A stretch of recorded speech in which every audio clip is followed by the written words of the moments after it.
এটা হলো এসবিআই এর আমার ডেবিট কার্ড, যাকে এটিএম কার্ডও বলে।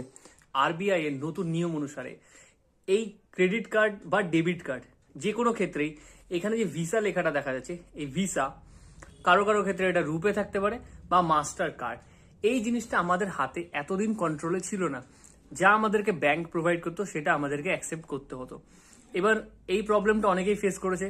রুপে কার্ডের সাথে যেমন পার্সোনালি আমি পছন্দ করতাম না, কারণ তখন ইন্টারন্যাশনাল ট্রানজেকশন হচ্ছিল না। ভিসা কার্ড ভালো ছিল, ভিসা বা মাস্টার কার্ড। বাট এখন সেই প্রবলেমটা অনেকটা কমে গেছে। কিন্তু সমস্যাটা কোথায়, যে এই কার্ড সার্ভিসেসগুলো আমরা নিজেদের ইচ্ছা অনুযায়ী চুজ করতে পারছিলাম না।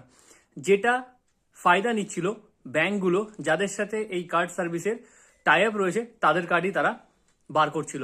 তো আরবিআই এদেরকে আটকানোর জন্য নিয়ম অনুযায়ী আপনার যে সার্ভিস পছন্দ, আপনি যদি ভিসা চান বা আপনি দেশের রুপে চান সার্ভিস, তাহলে রুপে কার্ডই বানাতে পারেন।